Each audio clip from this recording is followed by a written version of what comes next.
So to kick this session off, what I just want to sort of go through is why we are seeing the uptake of managed security, cybersecurity services, what's driving it, and what we're seeing in the industry at the moment, sort of from 2024 through 2025, and where the predictions are going forwards of why people are moving in this direction. And what I'm going to do is just sort of set the scene first. And what we're going to look at is a typical institution, a customer of ours, and what are they actually under, the threat they're under at the moment. So the first thing to look at is whenever you evaluate a customer is what is their attack surface. And most people will go and invest a lot of money in the firewall. They'll go and look at their VPN, remote access. Some people will go and have a look at their employees and start training their employees. The email, you've got a lot of email gateways, but there's lots of different entry points into it. And what you've got is this constant onslaught coming from different people. And the first people that we get are the sort of the opportunists. These are people who will go and exploit known vulnerabilities. They will go and scan the internet, and they're just looking for a bit of bait. They're not really in it for the money. They're not really in it for anything else apart from the kudos. They want to be able to say, yep, I've been there, I've left my calling card.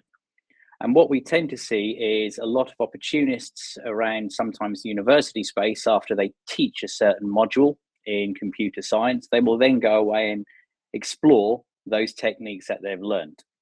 And a lot of people at this point are honing their skills so that the level there is quite low. We then sort of move up a level and we hit the criminal gangs. And these people are after money. Whether their way of getting money is selling your data or encrypting your data and holding it to ransom, they don't care. They are after money. And what they're really doing is they're using known exploits again, but they're just doing it at a bigger volume. Most of these will be targeting bigger institutions, but some of them are quite random. They will just spray across it, and if they can manage to encrypt a server and get money out of you, they'll go and do it. They don't really care who they target.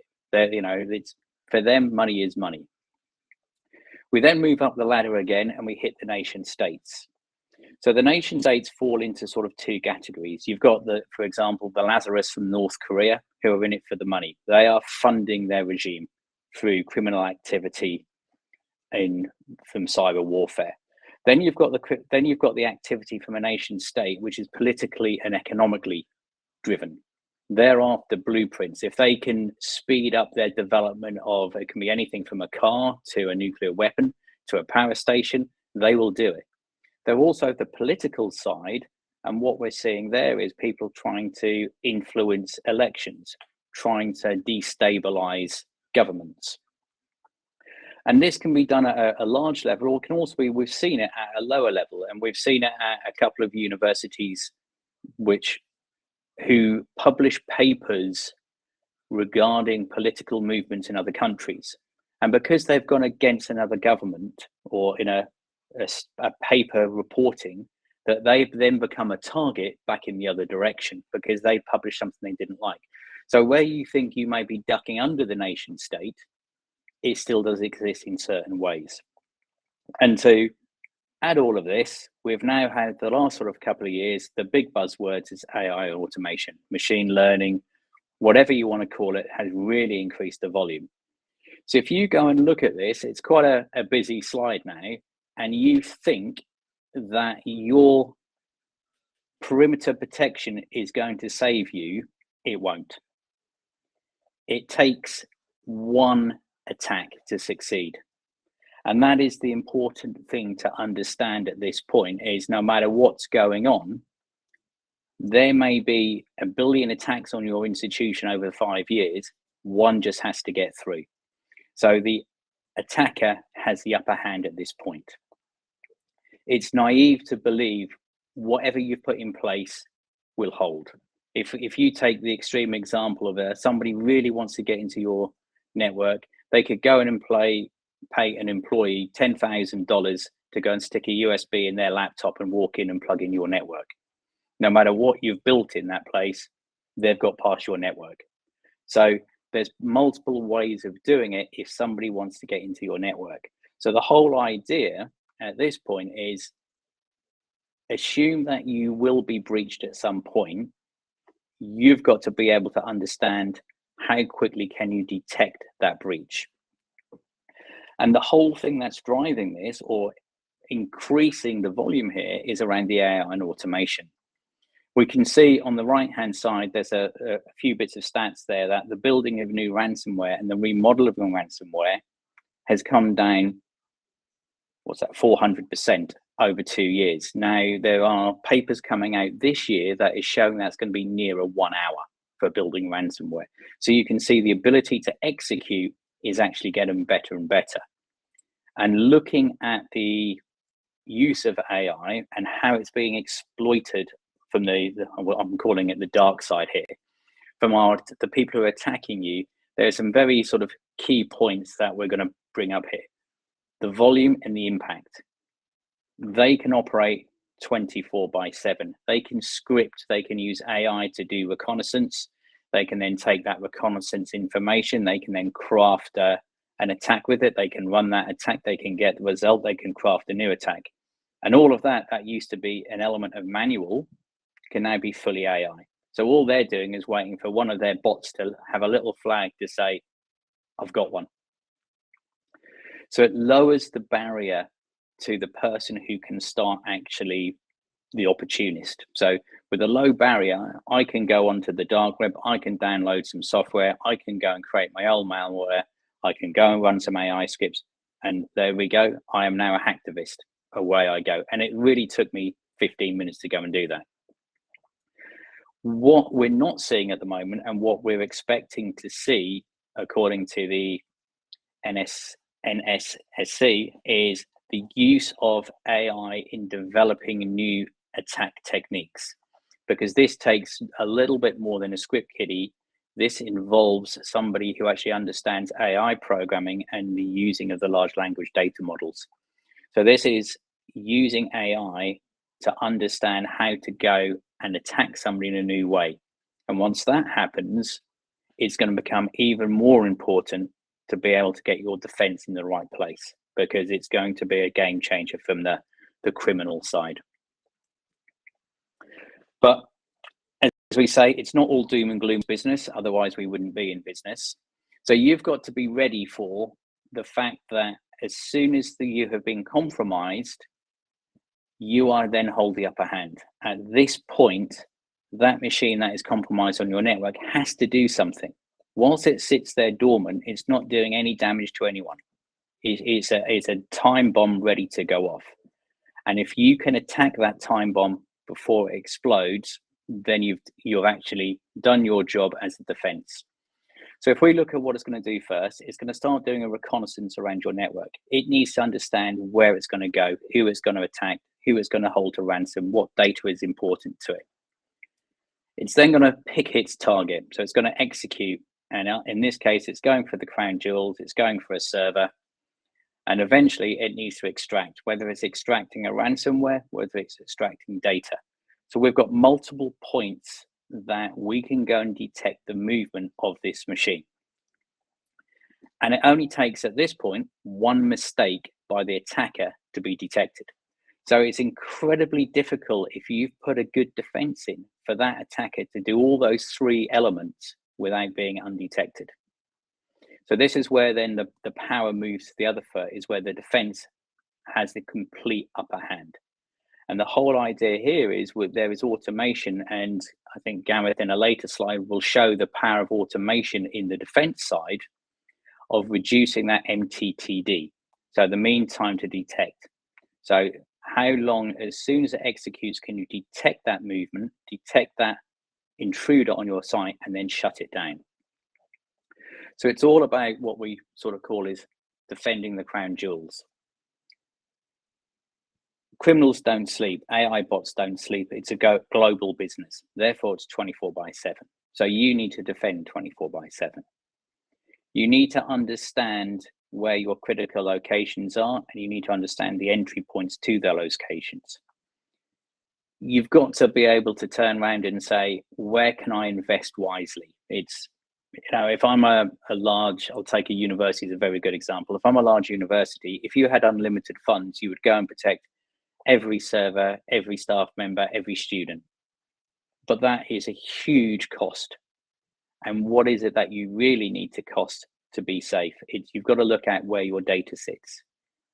What data is got your blueprints on it? What data has personal? Where does this sit?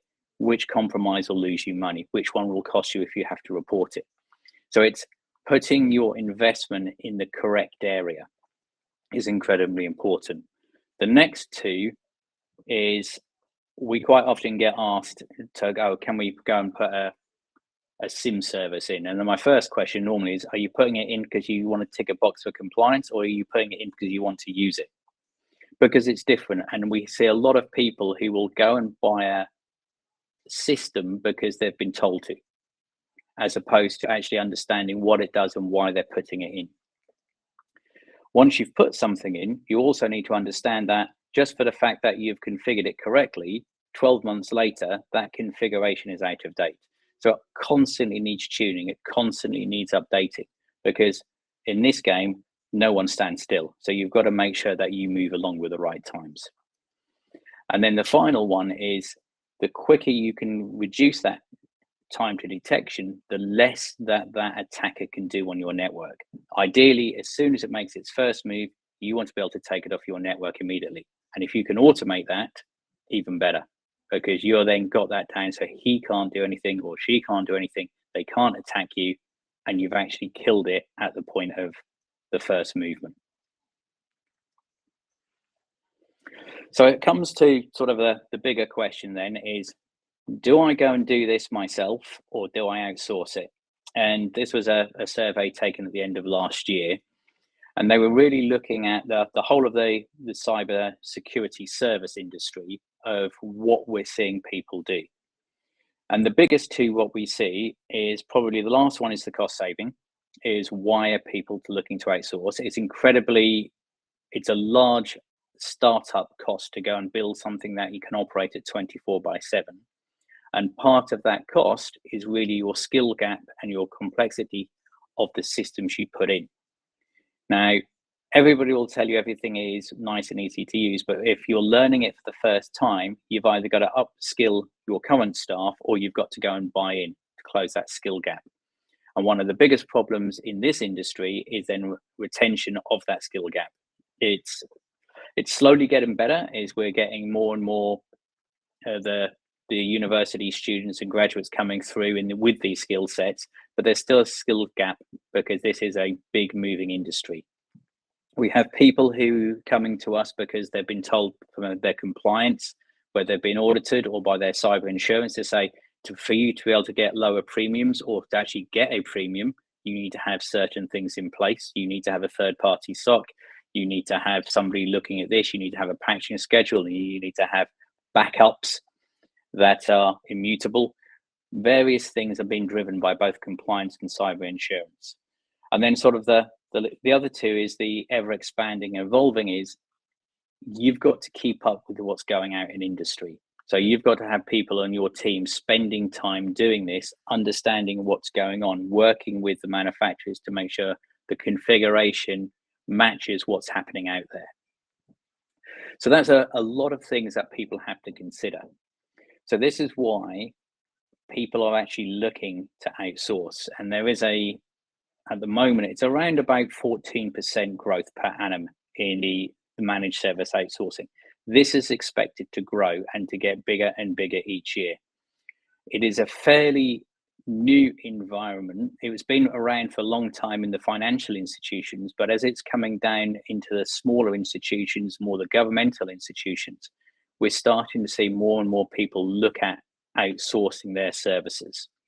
And the reason for this is, all the way back on the first slide, is you've got to consider that you will be compromised at some point, and it's how quick you detect that.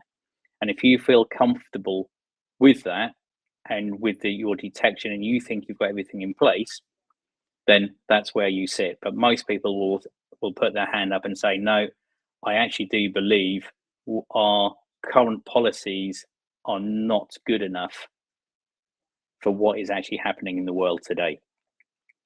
So what we're going to do over the next sort of hour and a half is hear from some of our customers and hear some from people within KHIPU to talk about what our services are and how they're working in the real world. So that's the end of my presentation, and thank you for your time. If you do have any questions, I will be on a table later. Brilliant. Thank you, Guy. If anyone has any questions, please feel free to put them in the chat. I think I saw one come in, which was, how does a SOC improve your incident response capabilities? Well, it's a SOC, whether it's yourself or by somebody else, it's all around that time to detection. So if you don't have a SOC in place, you've got to manually trawl through lots and lots of logs. Or the first time that you understand that you've been compromised, maybe when you get that ransom note, or you go to log on a server and that server is no longer there. So what a SOC is actually going to do for you is correlate all this information together, present it to you to make you look at something before it's too late. So it's sort of, what it's really doing is that sort of second line of defense. Once you've got all your tools in place, it's understanding that if that tool didn't do its job, have I got the indicators of compromise behind that? And that's what that SOC is doing for you. And then the SOC will then help you, guide you through what happens next. Because that's always a big question to people, is what actually happens next once it gets to that point.